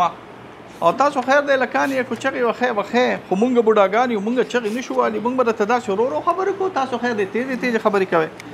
زما په لاس کې شرح العقود دی. دا شرح العقود صفحه نمبر 130 ته په صفحه نمبر 130 کې په باب د عقایدو کې ضروري او په باب د فقه کې خامخا ته په دې قصو پیږي. وانما على المفتي حکایت النقل الصریح کما سره یسره به. په مفتي باندې دا لازم دی چې د کله په اردو کې خبره کوي نو دی به د متقدمینو نه حوالې ورکوي. د متقدمینو د حوالو نه مراد دا دی دا ټولې حوالې د سره زه منم چې دا تا ماته څو وې اوس به زه اواز هسې رد عمل کړو چې تو مګنې دا زما عادت نه دی چې دا تا څه ویلي دي زه یې د سره منم. دا ته چې د سر نه لګې د اخره پورې دا 13 حوالې ورکې او که 40 حوالې ورکې زه به تاسو راومنم په شرط د دې سره چې مخکې مې درته ویلي چې ته به دی نقل کوي چې دا نقل کړي دي نصفي او دا نقل کړي دي تفسیرات الدلی او دا نقل کړي دي رامشي او دا نقل کړي دي جورجاني او دا نقل کړي دي تفتزاني. په دې ټولو کتابونو کې ته ماته دا نمونه وښایې بس زه به تاسو راومنم. دا دی وله خبره شو. دویمه نمبر خبره زما په لاس کې معین الحکام دی. معین الحکام مضبوط ترین کتاب د فقه الحنفي دی. هغه وایي چې دا نوي کوم کتابونه یې کړه. وكذلك الكتب الحديثية التصنيف إذ لم يشتهر. نو چې کله اشتهار یې نه شوي نو مراجع ته به ګورو کوم مرجع پکې وي نو بیا به مونږ په دې باندې فتوا ورکوو. کوم مرجع پکې نه وي ذکر د کتاب یې نه وي کړی نو بیا مونږ په دې باندې نشو ورکولی. درېیمه نمبر خبره تاسو ځان سره یاد ساتئ. تاسو دا خبره ځان سره د ملګري یاد ساتئ. دا څونه حوالې چې دوی پیش کړي که نه یو خو دا ده چې په دې کې نقل د متکلمینو نشته په دې کې نقل د کابرینو نشته. اگر چې مونږ برته د دې حوالو خلاف انشاءالله د عالمانو د دیوبند حوالې پیش کړو انشاءالله هغه هم بغیر د نقل نه راغلي دي. نو بس چې نقل هغې کې نشته نو دې کې به هم نقل دي راغلی خو دا به ګورو. ځه درېم یو خبره زه تاسو ته دا کوم دا تاسو چې څونه حوالې پیش کوئ که نه زه به دا تاسو تر علي منم چې دا متکلمین راغلي دا د امام معجم المؤلفین راوړلی دی. دا ما دا د کشف الظنون راوړلی دی. کشف الظنون د دې فن کتابونه دي. کشف الظنون د دې فن کتابونه دي. دا ټول محققین ما سره ناست دي پوه خلک دي. معجم المؤلفین دا د دې فن کتابونه دي. مفتی صاحب د یو طبقاتو کتابونه چې کوم راغلي دي هغه به د دې سړي متعلق وایي چې ته کومه خبره کوې هغه به دې وایي چې دا یا متکلم دی یا د اصولي دی دا پلانکې دی دا فقیه دی دا متکلم دی دا اصولي دی. دا څونه حوالې چې ته پیش کړې دې کې د یو نه تر 10 اخره پورې راواله. دا معجم المؤلفین برالو دا کشف الظنون برالو که په دې معجم المؤلفین او کشف الظنون کې د دې دا نوم موجودو فبالراس والعين زه به یې سره ومنم او که په دې معجم المؤلفین کې معجم د مؤلفینو کې په دې کشف الظنون کې نوم د دوی نور راغلی په اعتبار د متکلم سره په اعتبار د دې سره چې دا د اهل کلام سړی دی نو که چېرته نوم یې په اهل کلام کې نه راغلی نو به یې سره منم او که نوم یې په اهل کلام کې نه نو راغلی بیا به مونږ ګورو نقل ته لکه څنګه چې ویلي دي تقریر دا به مونږ ګورو بیا نقل ته لکه څنګه چې ویلي دي شریقود کو نقل یې کړي وي او صریحي نقل کړي بیا به منو او کو نقل یې نه کړي صریحي نقل نه کړي دا مشکلات دي. دا خبره ما تاسو ته مخکې وضاحت سره ویلې وه چې ما ته به د سکول ماسټران نه راولې ما ته به د جومات امامان نه راولې. د سکول ماسټران او د جومات امامان دا په د سکول ماسټران او د جومات امامان دا به هلېږه منمه چې په دې معجم المؤلفین او په دې کشف الظنون کې نوم وي نو د سکول ماسټر د سره زه منم پلان کې ټک ټک ټک ټک ټک ټک پلان کې ټک ټک ټک ټک ټک ټک خیر دی که نه ماله نو خبره خو به کوو که نه نو ته خو توبې مو باسه که یته زما په خبره یاره زه دا خبره مې کړې ده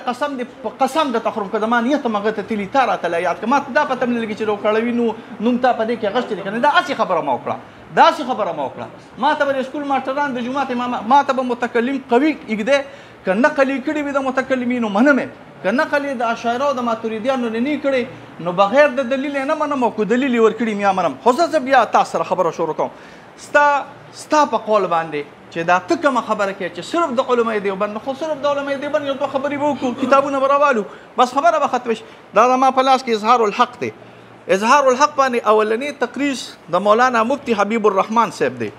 دویم نمبر تقریر پر مولانا مفتی محمد فرید صاحب دی. دریم نمبر تقریر پر ډاکټر شیر علي شاه صاحب دی. څلورم نمبر تقریر پر مولانا غریب الله دی. پنځم نمبر تقریر پر مولانا عبدالحنان فاضل دیوبند دی دا جهانګیری. څلورم نمبر تقریر پر مولانا غلام حیدر صاحب راغلی دی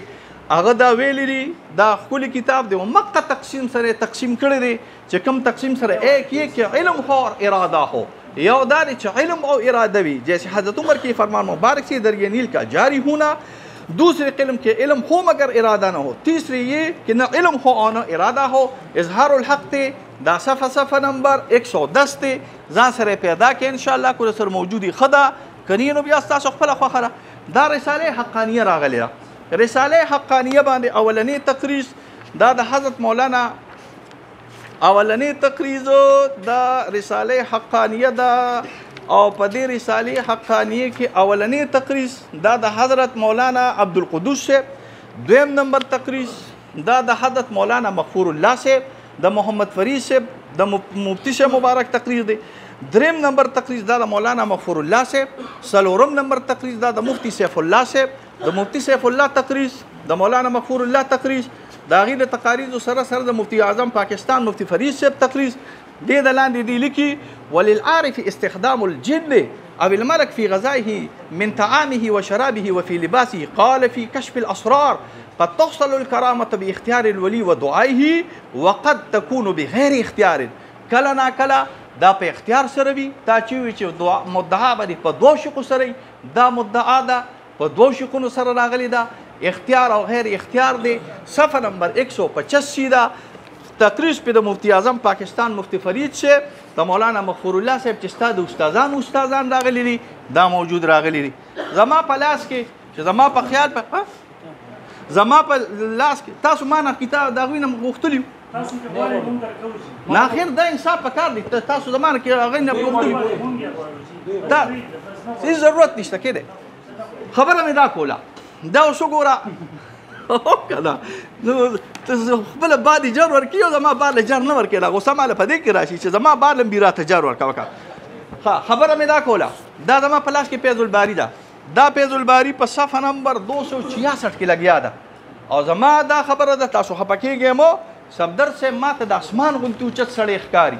खुद सफदर से नकल चिकल द फैजुल बारी द हज़रत कश्मीरी द इमाम अल असर खिलाफ राशि ज़बा हमेशा द इमाम अल असर द हज़रत मुफ्ती द हज़रत कश्मीरी से नकल एतबार वर कौम चेगा इमाम अल असर दे फ़क़ाहत द सफदर से नज़ियात थे इल्म द सफदर से नज़ियात थे हदीस द सफदर से नज़ियात थे बाकायदा तिलमीज़ियत द उलमाए देवबंद में कवी उलमाए देवबंद दी देवबंद की औसड़ी मुदरिस पाती शेखुल हदीस पाती शी दागा पाया बूचा तरागली को द सफदर से द खबर पाया बूचा तरागली दालमा पलास के फैजुल बारी दा जिल्द नंबर 4 दे सफ़ा नंबर 264 थे सुपर मायोर रोड़ा हादा फिल फ़र्क़ बैन अस्सिहर वल मुअज़ज़ा अम्मा अल फ़र्क़ बैन अल करामत वल मुअज़ज़ा फ़बिअन्न अल करामत तहताजु इला सर्फ़िल हिम्मा फलिल कसबी वल इक्तिसाबी दख़लुन फ़ीहा द कसब और द इक्तिसाब द परपदी की दखल नागली दे और कसब इक्तिसाब दा जान सर याद साथे च दा शे इख्तियारिया दे दा दे यार खुदा जवाल दाम वाला दा मा पलास के उसगर मालिमुल इरफान दिखा और रोरा मालिमुल इरफान द हज़रत सफदर से द कोर शहादत दो द क्या था द हज़रत सफदर मालिमुल इरफान इंशाअल्लाह पे दिन अब्दुल हमीद स्वाति किताब रागले मालिमुल इरफान दे और रोरा मालिमुल इरफान किताब रोने वका कदा मालिमुल इरफान तो प्रदी खपल किताब ला लमा किताब चाल न वर करे हां द उस बस पर न वर करे मालिमुल इरफान जिल्द नंबर 14 सफ़ा नंबर 396 आम तौर पर द सफदर से द कुर शहादत द हज़रत इमामुल मुनाज़िरीन तर्जुमान देवबंद हज़रत मौलाना सफदर से सरफराज खान सफदर से द कुर शहादत आम तौर पर मुअज़्ज़ज़ा या करामत गैरी इख्तियारी चीज़ होती है, लेकिन अगर अल्लाह ताला किसी वक्त किसी को कोई मुअज़्ज़ज़ा या करामत अता करके हस्ब ज़रूरत ज़ाहिर करने का इख्तियार दे दे तो ऐसा भी मुमकिन है। ऐसी मिसाल मूसा अलैहिस्सलाम के मुअज़्ज़ज़ात है जिन्हें अल्लाह ताला ने अता फरमाया और हस्ब ज़रूरत फ़िरऔन के सामने ज़ाहिर करने की इजाज़त भी अता फरमाई। दा वाला रोरा मालिमुल इरफान दा दे शुद्ध बंदियान स्पिरे में हो रहा तशी नूर हवाले वर्के इंशाअल्लाह दागे पर मुकाबला के बरता हवाले रकम सफर उबा सैयल का मज कबीरा मज कबीर पेजर है कर पेजर है दा इस्तिलाह बरते इंशाअल्लाह खेमा इंशाअल्लाह दा मा पलास के इरशा टाइम भी पूरा जज्बात क्लियर रावले जलाल खाजा जा अल्लाह री खैर बके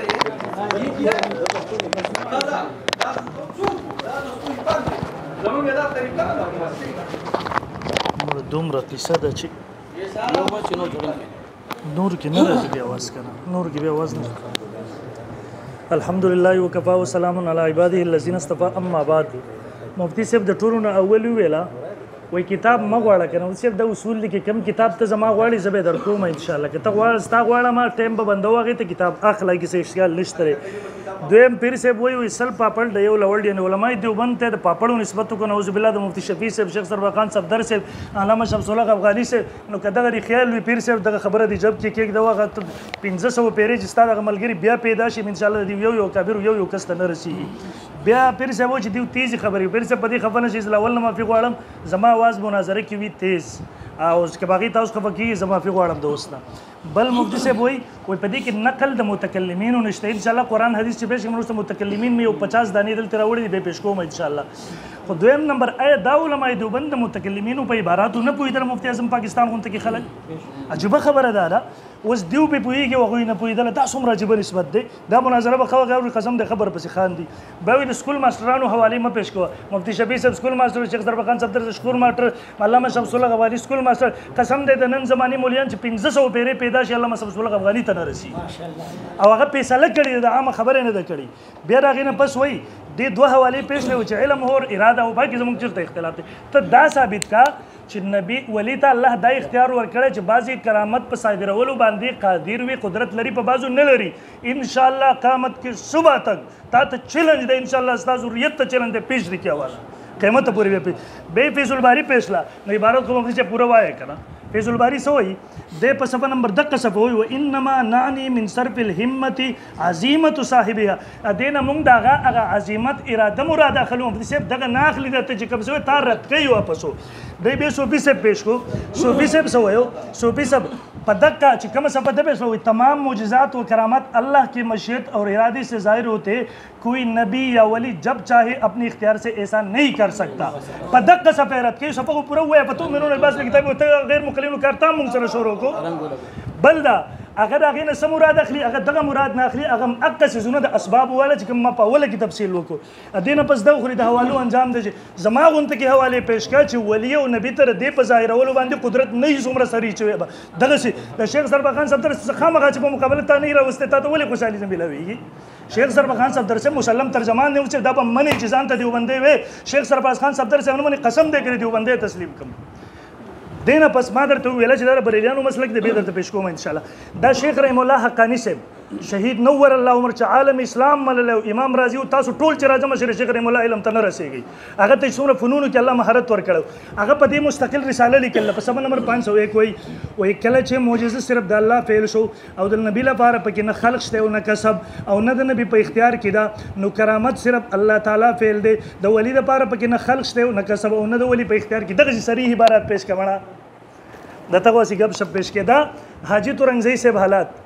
دا پری مفتی فرید صاحب رحم الله په دې باندې تقریر کړی دی مفتی فرید صاحب رحم الله سوئی د قدری اقسام جوړی د کم چې پیر صاحب پیش لو دین پس وئی اور کرامات کا زور خدا کے حکم پر ہوتا ہے بیا وئی اور یہ کرامت اللہ تعالیٰ کا نعمت ہوتا ہے ولی کہ اپنے اختیار سے کرامت ظاہر نہیں ہوتا دغه تقسیم نه بات ہوئی د کم چې دی کوي د کتابونو نه پیش کوي دغه استاد سره داوی باندې 1% اشاره نه کوي دغه ولی په ځل خپل وخت ځای کې ادینه پس د زما سره جمالین د دارالعلوم دیوبند استاد در جلالین شرف جمال د دې په صفحه نمبر 580 باندې کې وہی ددین پس لکھی اسی طرح کرامت میں ثابت اور یہ دونوں صاحب معجزہ اور صاحب کرامت کے اختیار میں نہیں ہوتے ان دونوں میں فرق صرف نہ کہ ایسا کوئی خارج کام اگر کسی صاحب وہی کے ہاتھ پر ہو تو معجزہ کہلاتے اگر غیر نبی کے ہاتھ پر زور ہو تو کرامت کہلاتی عجیب خبر دار دواړه خر کی عادت تھی پھر سے وہ یو په اختیار کې دی بل په اختیار کې نه دی دی وہی دواړه خر کی عادت تھی صرف په نسبت بدلیدو سره نو مې بدلیږي دا زما سره حکیم علومت مولانا سبالی تانوی صاحب رحم الله مقالات دي نصیحتونه نه دي مقالات دي تحقیقي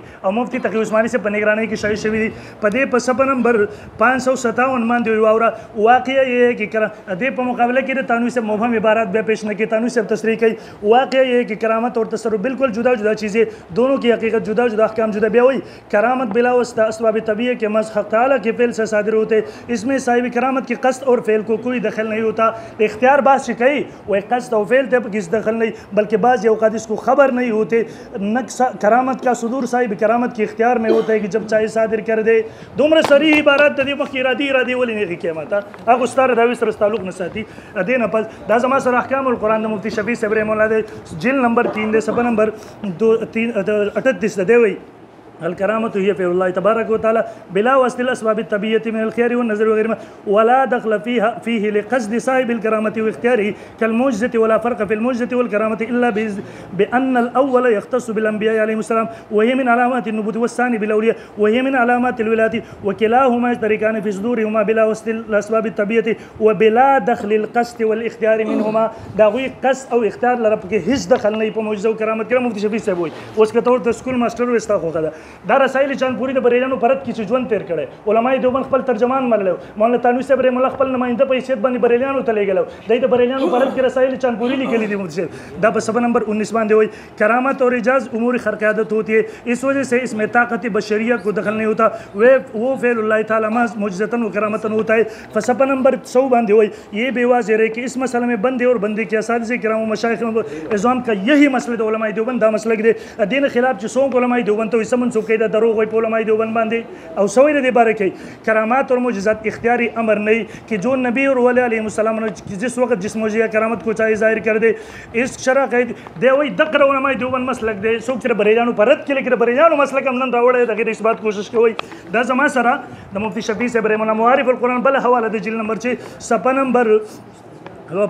741 باندھی معجزہ اور کرامت دونوں خود صاحب معجزہ اور کرامت کے اختیار میں بھی نہیں ہوتے ان دونوں میں فرق صرف اتنا ہے کہ ایسا کوئی دے اگر نسبت بدلے دو سر صرف نو میں بدلے گی اور بے مفتی صاحب ویلا وہی منا دو علماء دیوبند پریک دو پدی متکلمین پیش کو ما تبا اگر نقل علماء دیوبند معتبر چ متکلمین پکی پرید متکلمین بر ترست پیش کو قرآن میں پیش کے دا زمان استاد منشور القائد دے صفحہ نمبر 170 باندھی ولا عبرت بالظن فی باب الاعتقادیات پزوان کی سر اگر خبر واحد لا اعتبار نشترے او تبیر متکلمین دی عبارتوں نے ثابت ہے جو قرآن میں پیش کو قرآن احادیث دغه نفس متکلمین عبارت دا دلایل په تور نه پیش کو دا صرف د خپل داویر تایید د لپاره پیش کو مفتی صاحب دا زما سره د مولانا منظور منګل صاحب دیم په صفحه نمبر 62 باندې تحفۃ المناظر او عقاید په سلسله کې هغه صرف دغه عبارت نه چلیږي او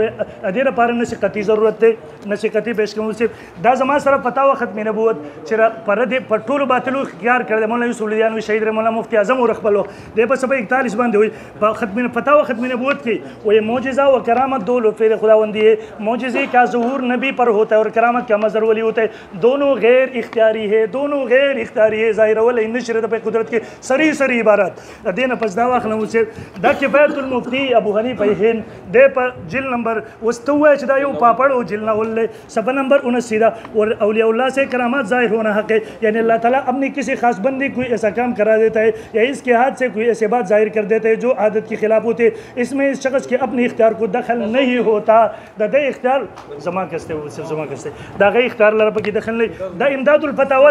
دا فتوی پہ کتاب کے دے خلاف دو واضح نصیحت کتابوں نے پیش نہ کی امداد الفتاوہ کی سوئی واضح لیکن اجمالاً اتنی بات صحیح ہے کہ انبیاء اور اولیاء سے دو قسم کے امور صادر ہوتے ایک معجزات اور کرامات دوسرے تصرفات پس معجزات انبیاء کے اور کرامات اولیاء کی اختیاری نہیں اور تصرفات اختیاری ہے دے وہی معجزات اور کرامات اختیاری تانوی سے فتوی پہ کتاب کی ہوئی دغه رنګ هو تانوي سره یو په پړلې متکلمین نه خبر دا علماء دیوبند خپل عقاید لیکلیو عربو ته لیکلیو چې زمونږ عقاید دادي دارالعلوم په نوم باندې مفتی تقی عثماني صاحب پاغي باندې مقدمه لیکلې دا مفتی صاحب پیر صاحب دې ته وګورئ علماء دیوبند خپل عقاید پیش کړي چې دا د علماء دیوبند ماتوریدیه عقاید دي په دې کې په صفحه نمبر 686 باندې وایي الصحیح انه يصدر من الانبیاء والاولیاء نوعان من الامور الاول المعجزات والكرامات والثاني التصرفات ومعجزات الانبیاء وكرامات الاولیاء غیر اختیاریه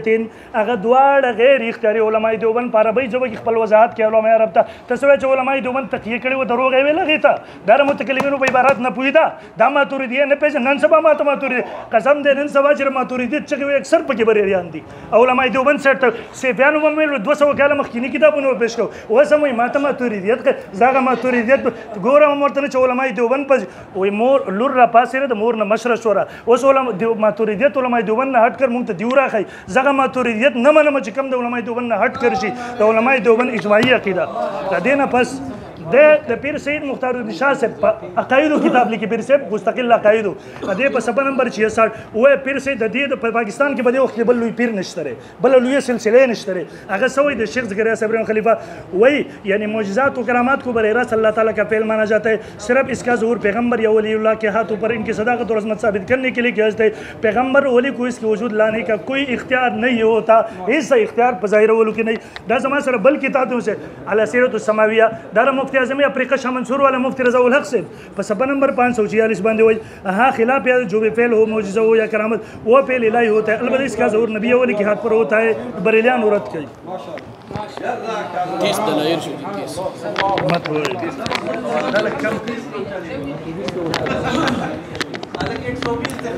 سیٹر ورکا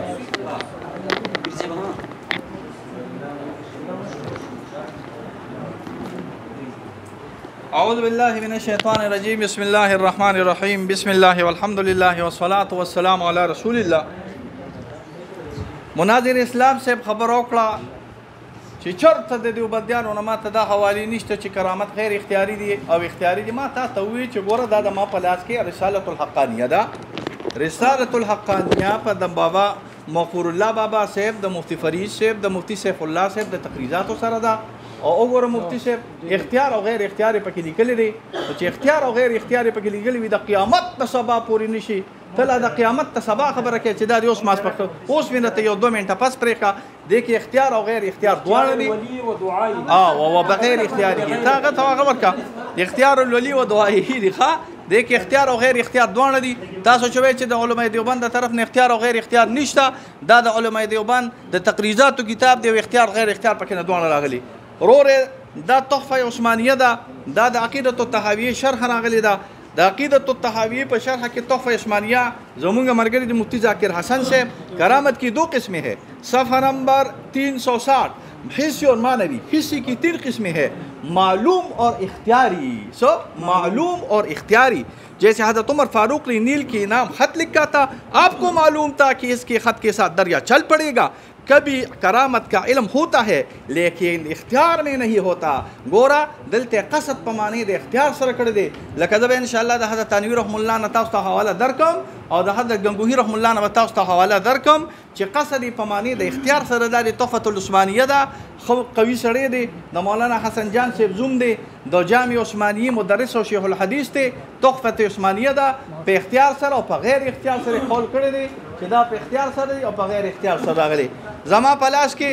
دا د حضرت تنویر رحم الله کتاب دی بوادر النوادر الکه بوادر النوادر د حضرت تنویر رحم الله کتاب دی دا صفحہ نمبر 78 صفحہ راغلی دا. جاننا چاہیے کہ کرامت کے لیے نہ اس ولی کو اس کا علم ہونا ضروری ہے اور نہ اس کے متعلق قصد کا متعلق ہونا ضروری ہے اور احیانا علم ہوتا اور قصد نہیں ہوتا اور احیانا دونوں نہیں ہوتے اور احیانا دونوں ہوتے ہیں. اس بنا پر کرامت کی 3 قسمیں ٹھہری. ایک قسم ہو جہاں علم بھی ہو اور قصد بھی ہو جیسے نیل کا جاری ہونا حضرت عمر رضی اللہ عنہ کی فرمان مبارک سے. اور دوسری قسم وہ جہاں علم ہو اور قصد نہ ہو. تیسری قسم جہاں نہ علم ہو نہ قصد ہو. اوس په یو خبره تاسو ځان سره بل ساته هغه کې چې د کړ ضرورت نشته هغه دا زما په لاس کې وګوره دا سره غلي دي دا بوادر النوادر دی او تاسو چې کوم حواله د حضرت تنویر رحم الله پیش کړه هغه اصل کې نه راغلی ده د امداد الفتاوا. دا قانون ځان سره یاد ساتئ چې څوک په فقه او په اصول فقه او په اصول الافتاء باندې پیږي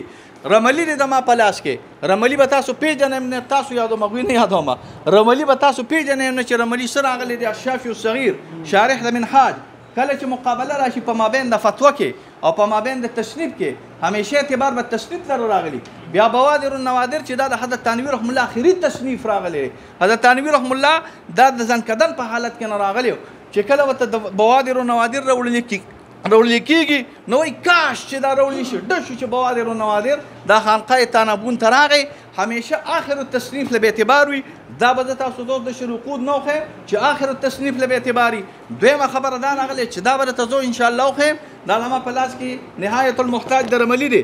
ذکر في شرح الروس في هذا الفصل انه اذا تعارض كلام شخص في ابطاء وتصنيف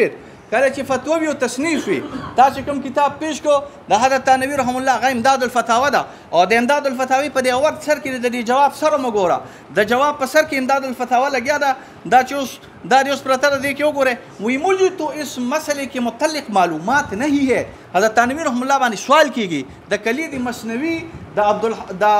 بحر العلوم شرح د کلید د مصنوی شرح د بحر العلوم د بحر العلوم د مصنوی شرح کې ویلي دي چې معجزاتو کې قدرت انبیاء شته. حضرت تھانوی رحم الله باندې سوال کیږي زما یاداشت ته ګوره الحمدلله ښه زه داسې نه ویم د یاداشت نه ته ویم ګینې سوال دې ګورم جواب دې ګوره. سوال کې لیکلي دي چې په شرح د مصنوي کې علامه بحر العلوم عبدالعلي بحر العلوم لیکلي دي چې معجزې د قدرت انبیاء د لاندې دي. نو دا رشا دي. نو جواب کوي حضرت تھانوی صاحب جواب دی وګوره. جواب کې حضرت تھانوی سے مجھے تو اس کی معلومات نہیں ہے ما ته خو د دې معلومات نشته خو قواعد دا وایي چې دا داسې دي. بیا ځان سره دا خبره یاد ساتئ چې تاسو کومه حواله د حضرت تھانوی رحم الله پیش کړه دا حواله د فتوی ده. فتوا کې خصوصیت ترجل ته اعتبار کله نه کله راغلی مفتی صاحب په خبرو ځان کې فتوا کې خصوصیت ترجل ته اعتبار وي فتوا کې خصوصیت د وخت اعتبار وي خلاف ثابت ته چاله د تصنیف لره او زما په لاس کې دا دي چې کله تصنیف کې او فتوا کې اختلاف راشي نو همیشه اذا تعارض كلام الشخص في ابتداء التصنيف كان الاخذ بالتصنيف اولى اخذ بالتصنيف باندې اولى راغلی دی یو طرف ته امداد الفتاوا ده بل طرف ته بوادر النوادر دی اعتبار به بوادر النوادر ده راغلی. بلا خبره دا ذکر کړی دا شرح الوقود تعالی می چاله درکړه اعتبار به همیشه تصنیف اخیر لري چې کله یو تصنیف راشي دا د سپرتل دلته تصنیف اخیر داري شرح الوقود صفحه نمبر زما په على المفرد الى اخره صفحه نمبر 97 شرح الوقود د علامه ابن عابدین متنم د علامه ابن عابدین شرحم د علامه ابن عابدین قوي ترين كتاب د فقه حنفي او ان شاء الله روباسن موجم المؤلفين او مروباسن ان شاء الله كتابونه تا ته بیا د شامي او دغه د قوت پته ان شاء الله لګي زه چې کوم کتاب ورکوم هغه ان شاء الله په کشف الظنون کې موجود دي زه چې کوم کتاب ورکوم هغه ان شاء الله په موجم المؤلفين کې موجود دي او اساس او کې مشرق اخبار کې موجود وي نو ویبا او نور زنیم خبر الله لري خیر پکې واچ دا شب شاله ما شاء الله دا ما په کلام کې موای دا 130 نمبر صفحه ده وانما على المفتي دا 130 نمبر صفحه دا 97 نمبر صفحه په 97 نمبر صفحه کې علامه ابن عابدین فرمایي چې کله دوه تصانیف راشي د دوه تصانیف متعلق ولیا مقلد یاخذ بالتصنیف الاخير مقلد به همیشه اخذ کوي په تصنیف اخیر باندې نو امداد الفتاوا دا د تنوی سے فتوا د پاوله کې اول پکې خصوصیت ته فتوی دی دویم دا چې دا فتوا او بل دا چې اول دا رملی لیکلی دي او د قشانته ابن عابدین لیکلی چې تصنیف اخر له اعتبار وي اوس بیا د امت تراکو شماله کوره دا زما په لاس کې حضرت تنویر رحم الله د ترجمه د حضرت یافی کتاب راغلی یافی منی کرامت اس کو کہتے ہیں الاخری کرامت کی ظہور کے لیے ادارے اسی کرامت کی 3 قسمیں ہیں ایک علم بھی ہو اور ارادہ بھی ہو جیسے حضرت عمر یا مقشن ډیر دغه نه کومه د اقسام ته نظم وخرانه خرابېږي راکوا دا زما په لاس کې تذکرة الرشید دا د حضرت رشید احمد گنگوهی رحم الله تذکره ده په هغې کې لیکي حسی کرامت اولیاء را هست قدرت از اله تیر جستا باز گرداند زیرا المدد یا خواجہ بہاؤالدین دا بل یادوبا مدد یا نقش بند خبره می دا کوله دا بل یادوب خبره می دا کوله دیکھیں بیا دا درې قسمه ته تقسیم کرامت کی 2 قسمه ایک حصہ ایک معنوی بیا دا غینه پس بیا شوی وی دا کرامت چې 3 قسمونه کم راغلی دي هغه کې بیا 2 قسمونه کرامت کے لیے ضروری نہیں کہ کچھ کا جو مثلا کرامت کا علم بھی ہو اور نہیں یہ لازم ہے کہ قصد اس کے ساتھ ہوتا ہے پس کا ہی علم و قصد دونوں ہوتے ہیں کلا نہ کلا علم اور قصد دونوں راغلی کلا علم نہ اور قصد نوی اور دا قصد پکې سبلا راغلی دا قصد پکې سبلا راغلی دا مدارس په پوس باندې راغلی چې قصد په معنا د اختیار سره راغلی ما تاسو ویلي زه چې سوي او د کوم کتاب حواله ورکوم اب ان شاء الله په کشف الظنون کې موجود راغلی 172 زما پلاس کې نه براسته نبراس لکی دا شرح العقائد متن دی لا قدرت علیه ولا قصد ولا اختیار مترادفانی قصد په معنی د اختیار سره دی او ما اختیار په معنی د قصد سره دی دا دی اولنې حواله راغلی دا دی دغه راکا